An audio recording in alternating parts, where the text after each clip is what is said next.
এ কি করে সম্ভব? কলিযুগে সত্যি কি শ্রীরামকৃষ্ণদেব ফিরে এসেছেন? আপনার সামনে দাঁড়ালে মনে হবে যেন অবিকল শ্রীরামকৃষ্ণদেব আপনার পাশে দাঁড়িয়ে আছে। জন্ম, মৃত্যু, বিয়ে, যাকে যা বলছেন তাই নাকি অক্ষরে অক্ষরে মিলে যাচ্ছে। তিনি কিন্তু কোনো জ্যোতিষ বা তান্ত্রিক কিছুই নন।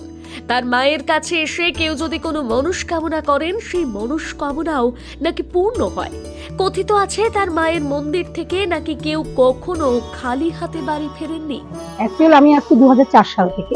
সত্যি কথা, আমি আসছি কলকাতা বড়বাজার থেকে আসি। আমার দুই মেয়ে, যখন আমি আসি আমার মেয়েদের তখন ছোট ছোট 2 বছর মতো কোলে নিয়ে আমি এই আশ্রমে যখন আমি এসেছি তখন আমার পরিস্থিতি খুবই খারাপ ছিল। এখন আমার বাবার কাছে আসার পর আমার সমস্ত খারাপ দিন তো কেটেই গেছে। উপরন্তু আমার দুই মেয়ে, বড় মেয়ে মাস্টার্স করছে রবীন্দ্রভারতীতে, ছোট মেয়ে বিকম ফাইনাল দিচ্ছে। বাবা হচ্ছে আমার মেয়েদের, আমি, আমার ফ্যামিলি, আমরা 4 জন, আমরা সম্পূর্ণ সবাই প্রত্যেকে বাবাকে ঘিরে রয়েছি। আমরা কোনো কাজ করব, কিছু করব, তার আগে বাবা যেটা বলবে সেটাই আমরা করব। আর এখানে আসার পর দেখুন, সবাই যে দূর থেকে আসে কেউ তো বলবে যে কি পাই কি। একটা সব থেকে বড় কথা হচ্ছে মনের শান্তি। সব থেকে বড় কথা হচ্ছে মনের শান্তি।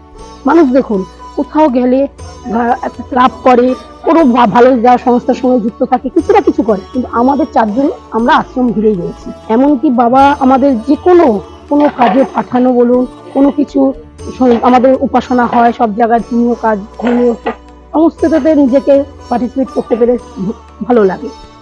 আর আশা করি বাবার কাছে যারাই আসবে কেউ খালি হাতে ফিরবে না। আর কেউ যদি একবার এসে চলে যায়, 10 বছর পরে হলেও সে এখানেই আসতে হবে। যখনই এসেছে কিছু না কিছু সুসংবাদ নিয়ে বাড়ি ফিরেছে। তিনি পঞ্চমন্দির আসনে বসেও সাধনা করেন।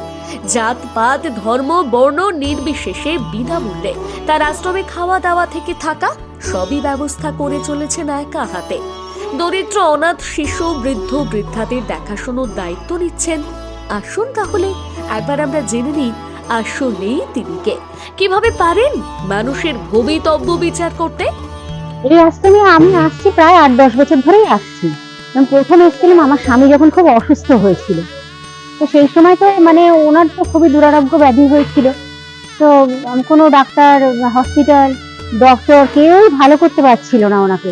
সে যাই হোক, এখানে অনেকের মুখে শুনে যে এখানে অনেক মায়ের মহিমা খুব, মা সবার ডাকে সাড়া দেন। হ্যাঁ, মহারাজ বাবা আশীর্বাদ সবার মাথার উপর থাকে এবং অনেকে সুস্থ হয়। অনেক কঠিন কঠিন ব্যাধি নিয়ে এখানে আসে এবং তারা সুস্থ হয়ে যায়। যাই হোক, আমি এসেছিলাম, কিন্তু বিধির বিধান, স্বামী তো চলে গেছে, তবু তাকে আমি কিছুদিনের জন্য সুস্থ করতে পেরেছিলাম এখানে এসে। তা উনি চলে যাওয়ার পর আমি খুবই অসুস্থ হয়ে পড়েছিলাম। তারপরে কেউ আমাকেও সেম জিনিস, আমাকেও কেউ সুস্থ করতে পারছিল না, কোনো ডাক্তার, হসপিটাল। তা আমি আবার এখানে এই আশ্রমে, এই মন্দিরে আমি আবার দৌড়ে এলাম। এখানে এসে আবার মহারাজ বাবার আশীর্বাদ নিলাম, মাকে ডাকলাম কাকুতি মিনতি করে যে মা তুমি আমাকে সুস্থ করে দাও। হ্যাঁ, মা আমাকে শক্তি দিল। মা বোধহয় আমার ডাক শুনলো। মা আমাকে কঠিন পরিস্থিতি থেকে মা আমাকে বাঁচালো। সেই থেকে আমি বারবার এখানে দৌড়ে আসি মার কাছে। মার প্রতি আমার অগাধ বিশ্বাসে আমি ছুটে আসি সেই গড়িয়া থেকে। শ্রীরামকৃষ্ণ পরমহংসদেবের ভাবধারায় সাধনা করে চলেছেন তিনি আর কেউ নন, তিনি হলেন স্বামী শিবানন্দ মহারাজ। তার কাছে আসলে কেউ কখনো খালি হাতে ফেরেন না। তা যে কোনো সমস্যাই হোক না কেন, সে কর্মক্ষেত্রে হোক কিংবা সাংসারিক বা শারীরিক, এক নিমেষেই যেন সব মুশকিল আসান। আমি আসছি দীর্ঘ 5 বছর ধরে। আমার স্বামীর কাজ চলে গেছিল, আমার ছেলের পড়া আটকে গেছিল। এত কষ্ট, সংসারের অভাব অনটনের মধ্যে আমি ছিলাম, আমার কোনো কিছু ভালো লাগছিল না। কি বলবো, আমি একেবারে সংসার আর ভালোই লাগছিল না। তারপরে আমার দিদি আমাকে জোর করে আশ্রমে নিয়ে আসলো। তারপরে মহারাজের কাছে আমি যেদিন থেকে মহারাজের পায়ে আমি মাথা দিলাম, আমার মনে সব কষ্ট দূর হয়ে গেল। 3 দিনের মাথায় আমার স্বামীর আবার অফিস থেকে কল আসলো, আবার কাজ করলো, ছেলের পড়াশোনা আবার স্টার্ট হলো। আমি এখন সত্যি খুব ভালো আছি। আমি এখানে এসে খুব উপকার পেয়েছি। আমি তো বলি আপনারা সবাই আসুন এখানে। দৈবযোগে স্বপ্নাদৃষ্ট হয়ে শ্রীরামকৃষ্ণদেবের কাছ থেকে ইষ্টমন্ত্রে দীক্ষা পেয়েছিলেন এই স্বামী শিবানন্দ মহারাজ। সেই মন্ত্রে তিনি সাধনা করে পরবর্তীকালে দিব্য অনুভূতি এবং জ্ঞান লাভ করেন। বাল্যকালে তিনি একাকী ঘন জঙ্গলের মধ্যে বসে তপস্যা করতেন। এমনও নাকি শোনা যায় তিনি এটা অনুভব করেন শ্রীরামকৃষ্ণ পরমহংসদেব তার সাথে কথা বলেন এবং তার সাথে ওঠা বসা করেন। পড়াশোনা শেষে উচ্চ বেতনের চাকরিও নাকি তিনি ছেড়ে দিয়েছেন এই মানব সেবার জন্য। বিনামূল্যে অনাথ বাচ্চাদের আশ্রয় দিয়েছে তার আশ্রমে, বৃদ্ধ বৃদ্ধাদেরও আশ্রয় দিয়েছে তার আশ্রমে এবং তাদের খাওয়া দাওয়া দেখাশোনার দায়িত্ব সবটাই তিনি কাঁধে তুলে নিয়েছেন। দূর দূরান্ত থেকে বহু ভক্ত ভিড় করছে তার আশ্রমে। তিনি নাকি যা বলেন সেটাই অক্ষরে অক্ষরে মিলে যায়।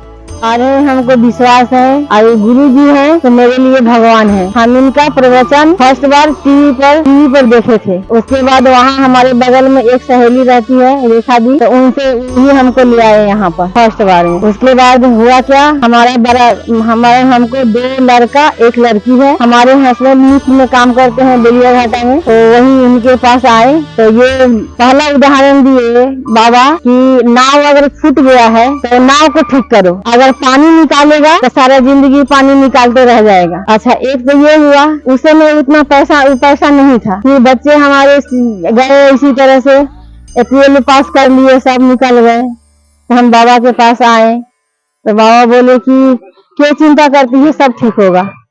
तो हम बोले कि हम पढ़ाने सकेंगे हॉस्टल में रख करके?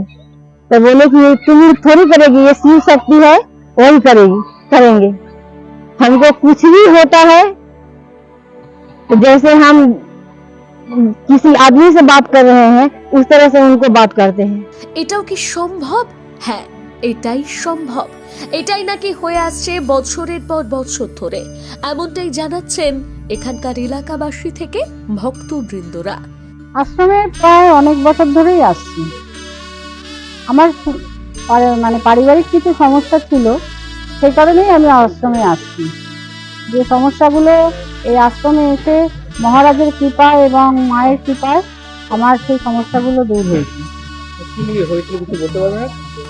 কি উপকার পেয়েছেন এখানে আসেন? আমার ছেলের একটা এমন রোগ হয়েছিল যাতে কোনো ডাক্তার ধরতে পারছিল না, হারাতেই পারছিল না। তাই এই আশ্রমে আসার পর মহারাজের কৃপায় আমার ছেলে এখন সম্পূর্ণ সুস্থ। সেই কারণে আমি এই আশ্রমে আসি। রিপোর্ট দি বেঙ্গল হান্ট।